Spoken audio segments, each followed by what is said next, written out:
Hello and welcome to the Recursion Cafe, where we play games from the discard pile. Today we have something a little bit different. My friend on the left, Paul, he recently picked up Destiny, and so I thought it might be helpful to go through some newer player tendencies and what we can learn from them and how we might tweak them to kind of become better Destiny players overall. Full disclosure, Paul has a quite limited Destiny collection, and this I think is his 6th game ever, so this is by no means a criticism of any kind, it is just seeing what we can learn. So Paul is playing Darth Vader, the Sith Lord, the original, with 13 health, 21 points, and an ability to force the opponent to discard a card. That's very strong, alongside the Tusken Raider, the classic Vader-Raider combo. The Raider who can ambush when he rolls in, essentially with one of his dice. On the right, I am playing Elite Palpatine, the Darth Sidious version, who has the ability to kind of make things happen, so he can play events for a discount. Alongside him, we have single die Count Dooku. You might notice that Elite Palpatine is 20 and Count Dooku is 11, but with the point adjustments, that does fit under 30. So it looks like we're fighting on the Frozen Wastes of Starkiller Base, a map that encourages you to be quite fast. We both have 2 characters, so that should be, well, it's kind of up in the air, really. Paul starts with a Sith Holocron on Darth Vader, a very strong card. I would have considered putting on the Tusken Raider, but I think Paul wants to load up Vader, and that's absolutely fine. I decide to roll in and keep my options open. I roll 2 range damage and a resource. Vader will then roll in, and he rolls a resource, a shield, and a blank. Sorry about the glare there. I couldn't really help it with the venue. There's my discard with Vader's ability. I'll roll in Count Dooku, and it looks like I haven't played any upgrades, so I might not be able to afford them, or I just decide to keep my options open for mitigation. Here comes the Tusken Raider, and it looks like Paul similarly didn't play any upgrades that cost any money, so he might be saving up for something or some mitigation. I take some money, and again I'm still showing 2 different damage sides, so Palpatine is still threatening his ability. Paul takes a shield, and I think at that point I would have tried to maximize the value of Vader's dice for damage, because that's what he's built to do, especially so early on in the game. Taking a shield there seems a bit preemptive, given that I'm not threatening anywhere near a kill and very little damage has been done so far. Here we have a hunker down, and at this point I remind Paul of the text that says that upgrade is immediately discarded when that character takes any melee damage, and of course Count Dooku is showing some melee damage, so not the most ideal play there. I think he then passes. I'll do the melee damage just to get that done and dusted. Now would have been a good time to play it maybe, because I don't have any more dice to feed into the pool, and once I'm not threatening anything, playing slow cards is a little bit better. Instead, I try to mitigate some of Paul's dice, including the Holocron, to try and prevent that from coming through. I end up claiming the battlefield and removing the Tusken Raider dice, which is the only character dice left. This is where tempo comes into play, and being a little bit ahead of the curve is helpful.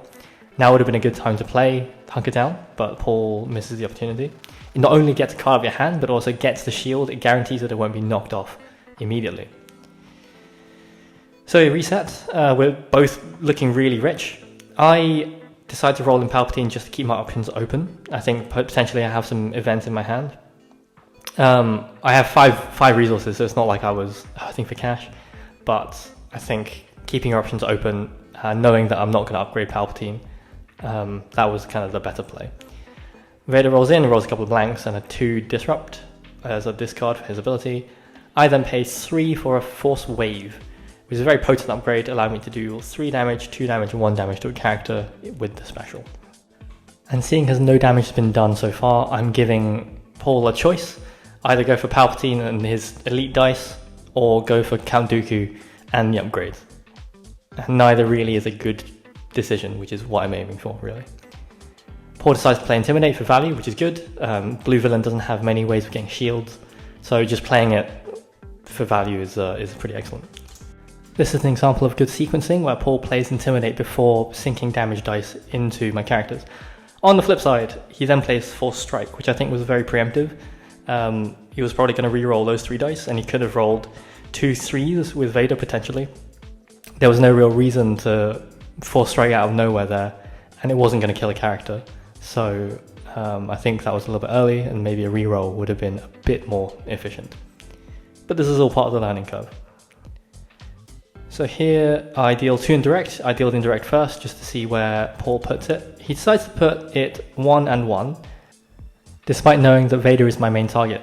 Maybe he just didn't want the Tusken Raider to be too close to Death's Door there. There's the 2 disrupt, which I think was pretty good, because it just means I'm out of options for mitigation.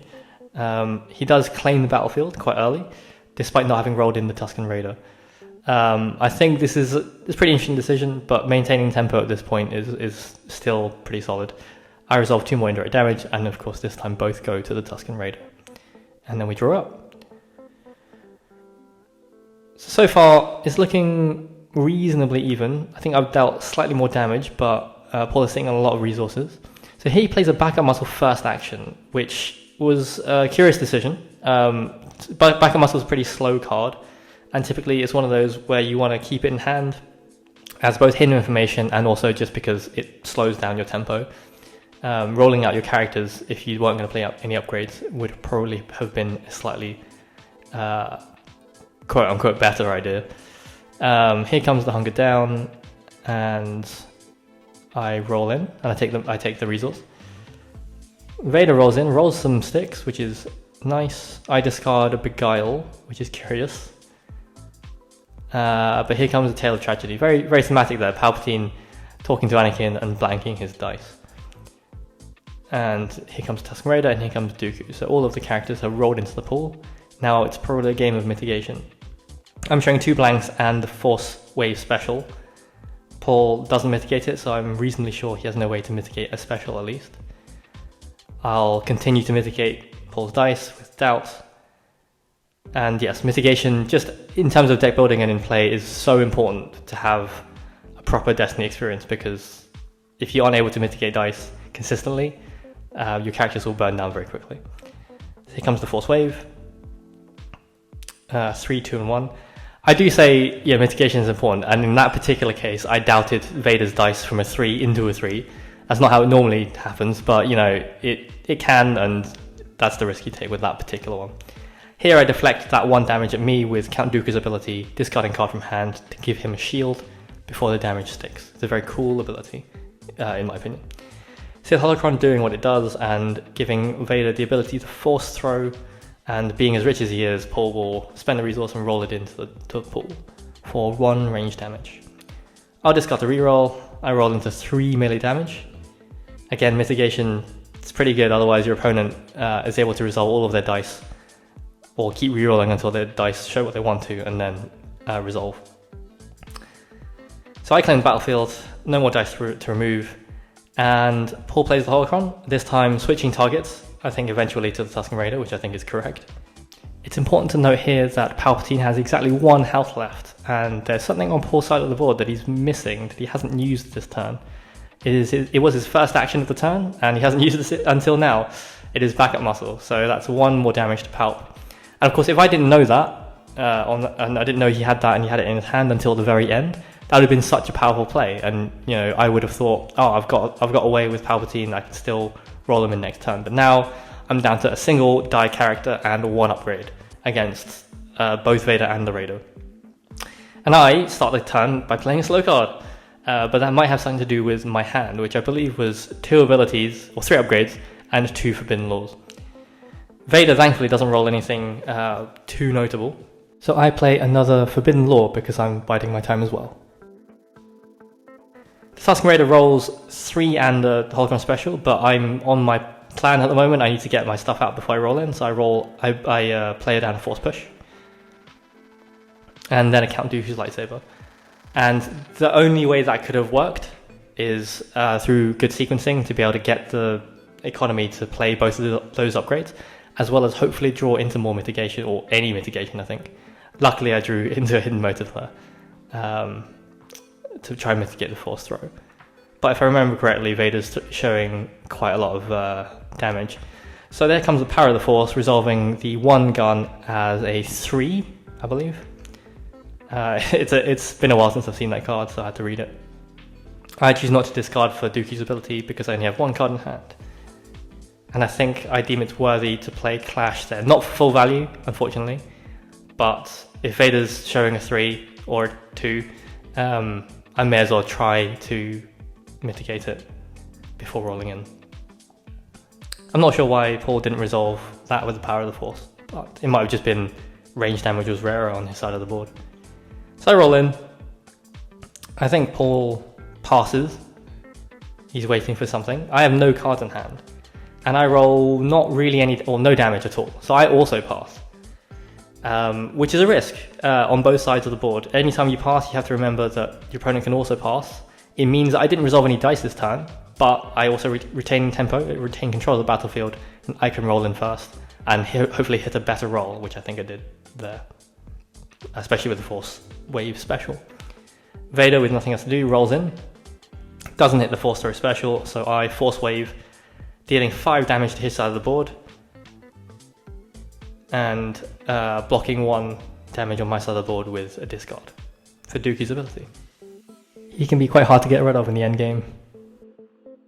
To this point, Paul plays Power of the Dark Side, and I've put a note here to say some cards sound good initially but aren't really worth the cost. And what I mean by that is that Power of the Dark Side has a very strong ability, but it's 2 resources, which is a lot of money, and a card for 1 reroll a turn. And if you happen to hit the usually 1 in 6 of a blank, which is not really a side you want anyway, then you get 2 unblockable damage. Otherwise, it's a single reroll. So I think it's a cool card. I think if it cost 1 or had different numbers on it, it might have been better. But unfortunately, it doesn't really hold up in practice. So Vader takes his 2 shields. I think at this point with 1 health left, that's pretty reasonable. And even if I reroll, the odds of me punching through that are pretty low. Backup muscle still unused. The Raider is still unactivated. I think I pass at this point. Oh no, there comes the Raider. I take a resource, and again just playing to mitigation I think in my hand, or just trying to get value out of the dice on my side of the board. So you have a focus there. I claim and then remove the character dice that you focused. I think that was what I was waiting for. And we go back and forth talking about options. I think the Forced Throw, he wasn't going to reroll that anyway, so he just disrupts me. And there's an unblockable damage. And on we go. So Dooku with 5 health left against Vader with 1 health and 2 shield, and Raider with 1 health. I roll in, push the tempo, and I roll 3 damage sides, which is unfortunate for Paul. But this is where we can see maintaining tempo is so important in this game. And I decide to play Clash, because it's still dangerous to have Vader's dice out there, and I then focus to a melee side, which means I have 2 melee sides, which means it's a kill shot, so I'm threatening there. And Paul tries to play Feel Your Anger. Unfortunately, I'm not showing any blanks, so it doesn't work. It's always good to read the, well, it's very important to read the requirements of your mitigation and the cards that you play. Here comes the Raider, because I don't think Paul had any other mitigation, and there is the 4 melee damage into Vader to take him down, which removes a whole bunch of dice from the field. Would have been nice to upgrade that Force Throw into something like a lightsaber with redeploy, but maybe the draw wasn't there for Paul. So now we have a Vader on very little health. There's a focus into damage and then a doubt. The 1 range damage resolves and I block with the shield, and then I realize, oh, I had damage on the board. I could have just ended it last turn. It's very easy to get kind of focused on playing cards that you want to play or responding to damage sides, but sometimes you just gotta look at the board and realize what's there. To summarize, Destiny is a game about sequencing well, adapting to what you see on the board, playing efficiently, and mitigating lock on both your opponent's side of the board and your side of the board, whether it's focusing cards like Force Strike, or mitigation like Doubt, Feel Your Anger, and such. Overall, well done, Paul. For his 6th game, again, he picked things up really, really quickly. And yeah, we'll hopefully see more from Paul very soon. Thanks for watching, everyone. If you want to support the channel, you can buy a coffee from the Recursion Cafe. The link is in the description. Cheers, see you next time.